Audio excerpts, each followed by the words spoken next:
안녕하세요. 오늘은 역대상 28장에 나오는 다윗이 자기 아들 솔로몬에게 성전 건축에 관해서 지시하는 내용에 관해 말씀드리겠습니다.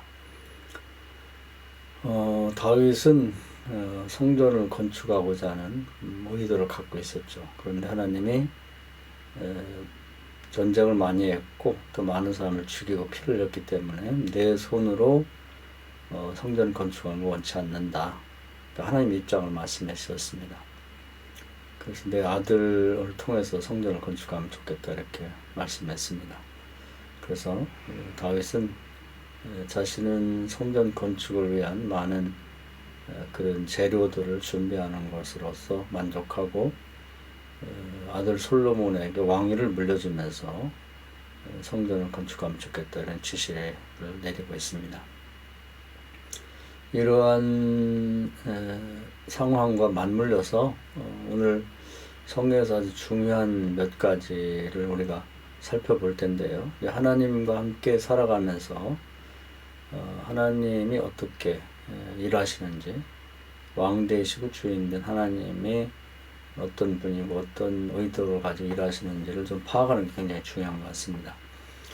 내 마음대로 신앙생활 해서는 안 되고 하나님의 뜻에 합당하게 신앙생활 해야 되죠. 첫 번째 살펴볼 것은 하나님이 모든 사람들의 마음을 감찰하시고 그 의도를 파악하신다고 하는 대목입니다. 자, 그럼 성경을 한번 보면서 확인해 보도록 하겠습니다. 역대상 28장이죠. 보면은 9절에 그 다윗이 솔로몬에게 하는 이야기입니다.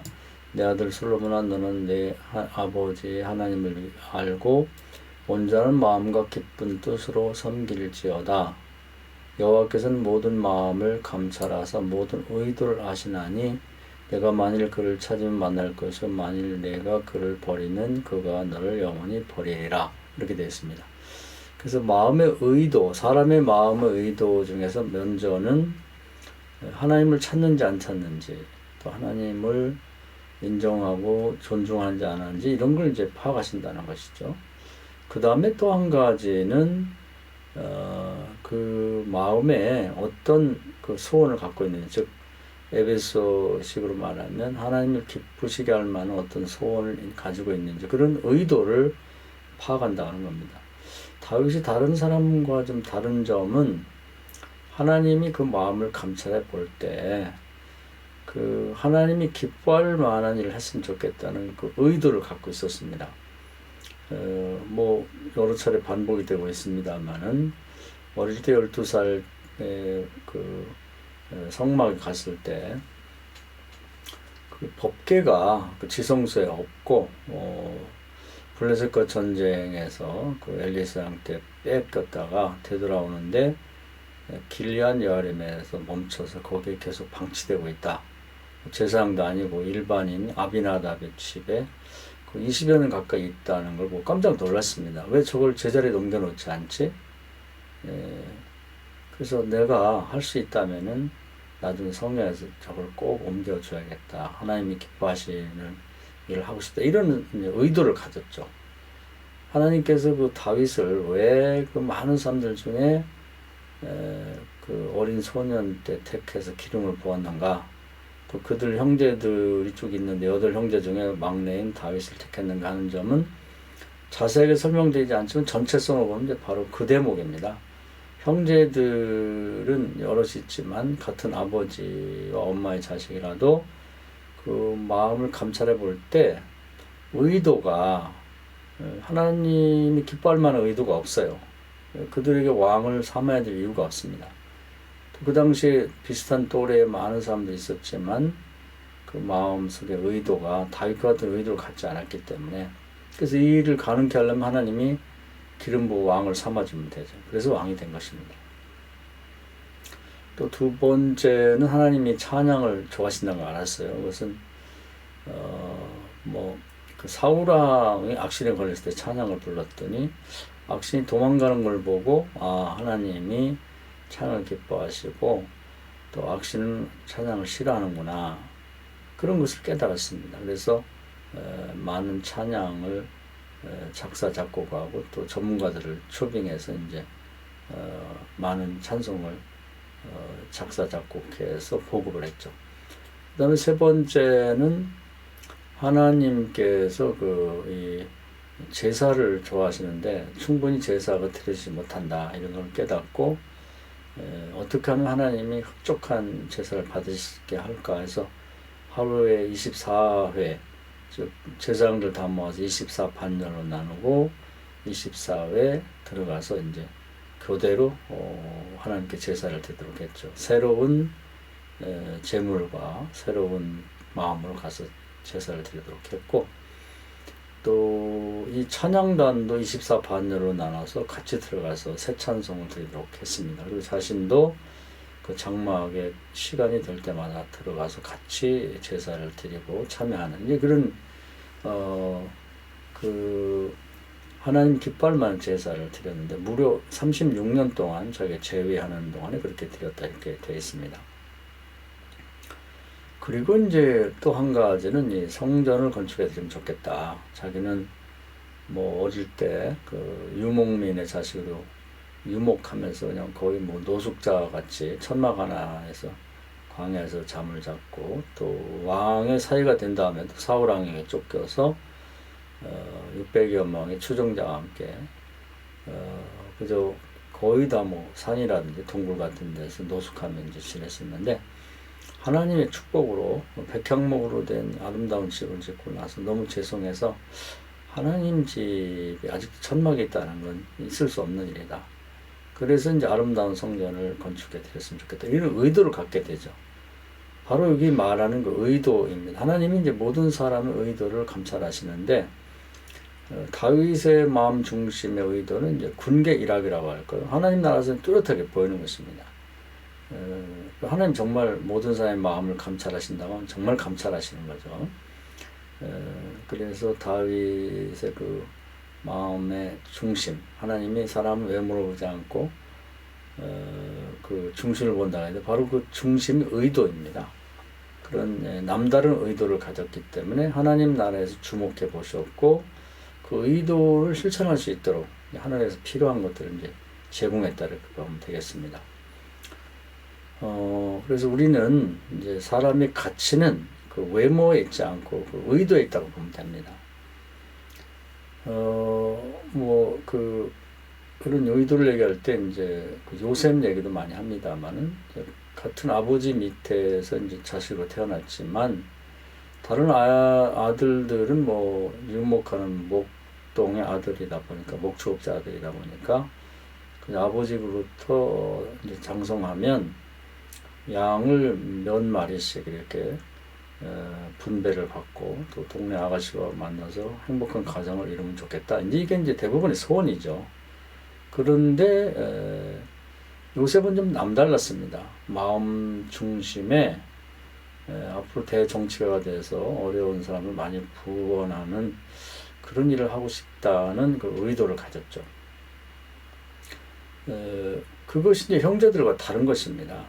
그럼 뭐 꿈이라고도 하고 뭐 과거에는 비전이라는 말을 많이 쓰기도 했는데 어떤 사람이 계획과 의도를 갖고 있느냐 이게 굉장히 중요한 거죠. 그런 점에서 외모는 뭐 같은 아버지 밑에 태어났으니까 비슷하지만 그 중심은 그 마음의 의도는 전혀 다르죠. 그래서 하나님께서 그걸 주목해 보시고 이제 요셉이 그 일을 이룰 수 있도록 하늘에서 조치를 취해줬다 이렇게 볼 수가 있습니다. 그래서 정말 나중에는 세월이 흘러서 그 당시 제국 가장 큰 나라였던 애굽의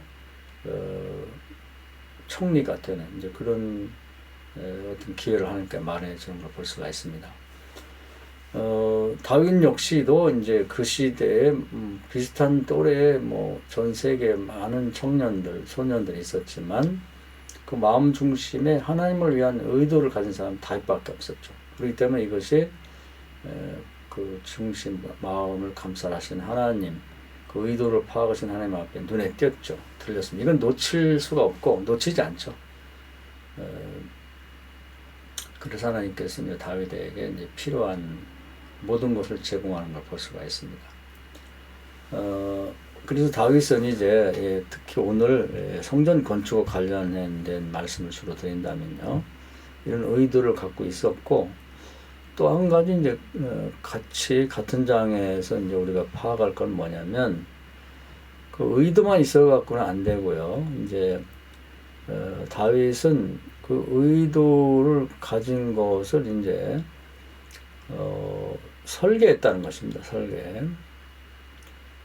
여기 보면 이제 11절에 이제 우리가 또 주목해 볼 말씀인데 다윗이 성전의 복도와 그 집들과 그 곡간과 다락과 골방과 속죄소의 설계도를 그의 아들 솔로몬에게 주고 이렇게 되어 있습니다. 그러니까 의도만 가지고는 죽은 것이죠. 설계를 해야 됩니다. 행함이 없는 믿음은 죽은 거라고 하는 것이 야고보서에 언급되어 있는데 또 이것을 비슷하게 또 인용해서 말한다면 설계하지 않는 의도는 그 자체로 죽은 것이죠. 우리는 의도만 가지면 되는 걸 생각하는데 그렇지 않습니다. 다윗은 성전 건축을 해야겠다는 의도를 가지고 그 다음에 두 가지를 했는데 하나는 설계를 했고요. 그 설계에 걸맞게 그 설계에 필요한 재료들을 모으는 이 두 가지를 했습니다. 이 점이 우리가 배울 점이죠. 우리 신앙인들이 이제 실패하는 이유는 첫째는 의도 자체가 없고 두 번째는 의도는 가졌지만 그 의도로 끝나는 것이죠. 그것은 하나님으로부터 응답받기 상당히 어렵습니다. 예를 들면 여호수아 그 18장에 보면 이스라엘 백성이 이제 가나안 땅에 들어갈 때 땅을 분배받아 갔습니다. 근데 7지파는 그냥 의도만 갖고 땅만 받아놨지 아무것도 하지 않아요. 설계를 하지 않습니다. 그래서 하나님이 답답해서 여호사를 통해서 그 7지파를 책망하면서 3명씩 뽑아가지고 자기들이 분배받은 땅을 다니면서 좀 그림을 그려와라. 구체적인 설계를 만들어 오라는 것이죠. 어디다가 집을 짓고 어디에다가 뭐 양의 우리를 만들고 어디를 개간하고 어떻게 연못을 파고 뭘 어떻게 할 것인지를 그려오라는 것입니다. 그렇게 해서 그려오게 되면 이제 그걸 가지고 하나님께서 보시고 이제 응답하시고 도와줄 것 하늘에서 도와주겠다 이런 얘기입니다. 물론 그 설계를 할 때 이제 아무렇게 해서는 안 되죠. 욕심을 내갖고 해서는 안 되고 자신들이 정말 그렇게 될 줄 믿고 이제 구체적으로 설계를 해야 됩니다. 하나님께서 이제 결국 우리와 함께 이제 일하시고 하나님이 우리의 왕 되시고 이제 뭐 실제 기도에 대한 응답 주시는 분이니까 하나님이 어떤 성품을 갖고 계시고 어떻게 일하시는지를 파악하는 게 굉장히 중요합니다. 우리는 이제 백성이자 종이기 때문에 그렇죠. 그래서 이제 그 하나님이 어떤 스타일로 이제 이 세상을 치리하시냐 보면 하나님은 항상 미리 설계하시는 분입니다. 하나님 자신이. 그래서 그런 사람을 좋아하시고 그런 사람과 함께 동역하시는 거죠. 예를 들면 노아의 홍수 때 노아에 보고 그 방주를 만들려고 할 때 그냥 방주, 즉 배를 만들어라 이렇게 말씀하지 않았습니다. 구체적으로 어떤 재료로 얼마나 크기로 그 다음에 그 내용은 몇 칸을 뭐 방을 만들고 또 높이나 뭐 또 넓이나 이런 걸 다 구체적으로 말씀해 주시죠. 아마 지금도 그걸 만들려고 만들 수 있을 거예요. 그렇게 지시를 하셨고 이제 그대로 설계도대로 그 만들기를 원하셨죠. 그리고 그대로 노아가 만들었습니다. 지금도 세상에서는 이제 설계도를 요구하죠. 뭐 예를 들어서 시골에서 뭐 땅을 내 땅에다가 집을 짓는다 해도 내 땅에 내 마음대로 짓는다고 아무렇게 질 수 없습니다. 반드시 설계도를 이제 뭐 이 어떤 면이나 시나 뭐 군에 그 제출하고 거기서 이제 허가를 받은 다음에 이제 시공에 들어갈 수 있는 것이죠. 그리고 시공도 그 설계도대로 해야 됩니다. 안 되면 준공검사를 맡기 어렵죠. 그리고 뭐 불법을 하면 이제 벌금 내고 다 뜯고 다시 해야 됩니다. 그래서 작은 일부터 큰 일까지 항상 설계도가 먼저라는 걸 꼭 알아야 됩니다. 그 다음에 아주 작은 무슨 반도체를 만들 때도 무조건 만들 수 없는 거죠. 설계도를 가지고 이제 거기를 많이 시도를 해보고 그것이 이제 가능성이 있을 때 이제 제품을 만들어 생산해 나는 겁니다. 설계도 없이 만들 수 있는 건 없죠. 뭐 자동차도 마찬가지고 뭐 뭐든지 똑같습니다. 또 하나님은 성막을 만들려고 할 때도 그냥 성막 만들어 이렇게 말하지 않고 아주 자세한 설계도를 주시면서 그 소재라든지 문양이라든지 크기라든지 이런 걸 다 설계해 주시면서 이대로 만들라고 말씀해 주셨습니다. 그리고 이제 다 만들었을 때 준공 검사를 하시고 그 다음에 이제 잘 됐다고 싶을 때 이제 하나님이 임재하셔서 그 성막을 사용하셨죠. 우리 이 점을 꼭 기억해야 됩니다. 그래서 이제 그런 점을 잘 이해하고 있는 다윗은 이제 하나님과 그 설계를 기도하면서 이제 이렇게 하나씩 해나가고 굉장히 구체적입니다. 한번 다시 성경을 보면요. 여기 12절에 또 그가 영감으로 받은 모든 것 곧 여호와의 성전의 뜰과 사면의 모든 방과 여호와의 성전 곳간과 성물관 설계들을 주고 이렇게 되어 있습니다. 그러니까 혼자 설계하지 않고 이제 이 성전을 쓰실 분이 하나님이니까 하나님이 어떻게 생각하시는지 마음에 드는지를 계속 기도하면서 성전 전체의 그 설계를 해나가고 있다는 것이죠. 그리고 이제 바깥 뜰부터 시작해서 뭐 방이라든지 곡간이라든지 성물들 곡간 등을 설계를 쭉 해나가고 있습니다.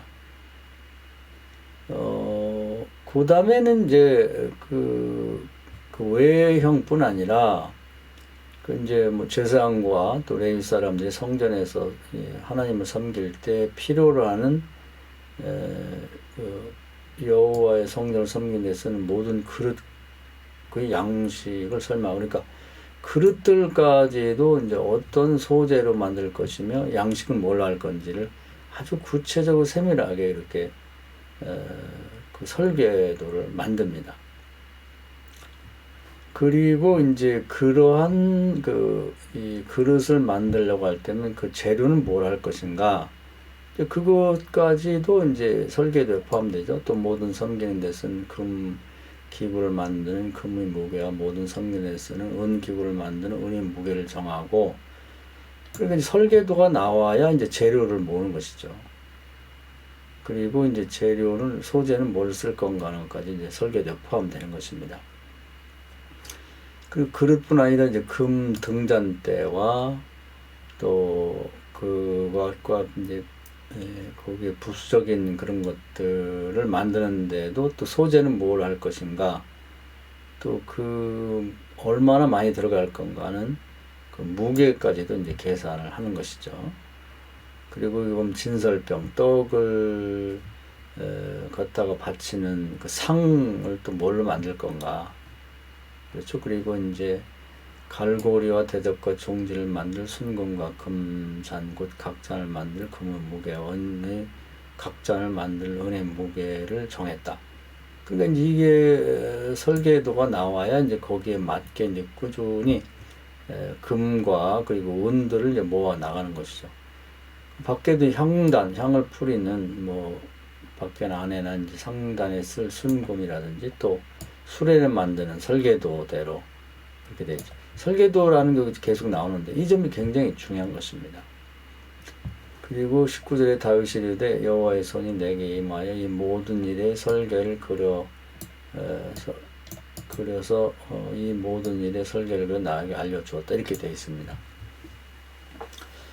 그래서 우리는 이제 그 하나님 일을 할 때 어떤 그냥 의도만 가지고 있으면 되는 걸 생각하는데 그렇지 않습니다.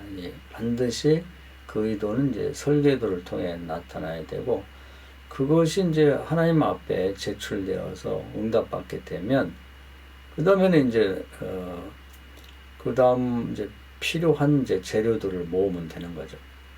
설계도 없이 그냥 무조건 재료부터 모아놓으면 안 되는 거죠.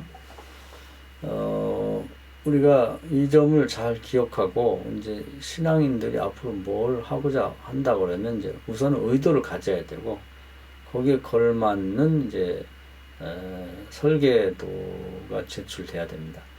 요즘에 보면 이제 뭐 예수님도 세상 비유를 많이 들으셨는데요. 우리나라 같은 경우 이제 앞으로 결혼할 남녀가 있으면은 정확한 그 의도를 갖고 그다음에 이제 결혼하겠다고 하는 이제 설계도를 정부에 제출해야 됩니다. 그것은 뭐냐면 혼인 승부죠. 그러면 정부에서 그 혼인 그런 어떤 처음에 살 수 있는 그 자금을 대출해 줍니다. 많이는 뭐 1억 이상도 대출해 준다고 하는데 그냥 의도만 갖고 우리 앞으로 결혼할 거예요. 그러니까 우리를 좀 보시고 우리 거짓말할 사람 아니니까 뭐 혼인 대출금 좀 주십시오. 이런 식으로 해서는 안 되죠. 정부에서 요구하는 결혼 계획을 즉 그 혼인 신고서를 비롯한 필요한 서류를 제출해야 그걸 심사하고 이제 거기에 걸맞는 이제 대출도 해주고 그렇게 되어 있습니다. 제가 그 과거에 들었던 뭐 그 하나의 어떤 간증 중에 기억에 남는 건 저 어디 충청도 시골에서 이제 병아리를 키우는 젊은 집사가 있었는데 그 양반이 기도하는 가운데 이제 그 병아리만 키워서는 안 되겠고 앞으로 그 젖소를 좀 키웠으면 좋겠다 한 5마리쯤 이런 소원을 갖게 됐다고 그래요. 의도죠. 그런 의도를 갖게 됐는데 그 양반은 이제 의도만 가진 것이 아니라 이제 그렇다고 그러면 젖소를 5마리가 정말 이제 앞으로 하나님이 나에게 줄 걸 믿고 이제 설계도를 그리고 이제 그걸 구체화시켰다는 거죠. 그래서 자기 마당의 한쪽을 치우고 거기다가 이제 5마리를 키우려면 이제 그 소 우리가 얼마나 할지를 좀 계산해서 거기다 이제 그림을 그리고 실제로 나무 목재를 구해서 이제 먼저 우리를 줬다 그래요. 그리고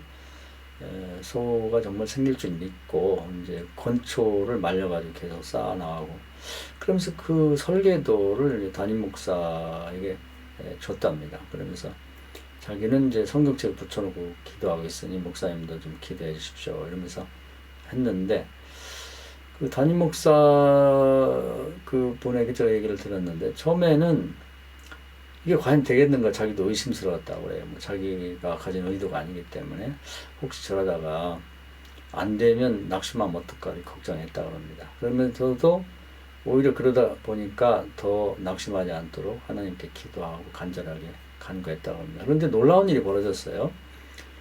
국가에서 이제 그 당시 뭐 오래된 일이니까 새마을 운동을 했는데 새마을 운동의 일환으로 농어촌 후계자 양성을 했습니다. 농어촌에서 좀 뭐 미래에 좀 발전적인 계획을 갖고 있는 사람을 지원해 주겠다 이런 계획이죠. 그래서 뭐 어촌 같으면 이제 뭐 양식 사업을 한다든지 또는 농촌 같으면 뭐 특수 작물 재배 예를 들면 비닐하우스 같은 거 한다든지 또는 뭐 젖소를 키운다든지 이런 것들이 포함이 돼 있었습니다.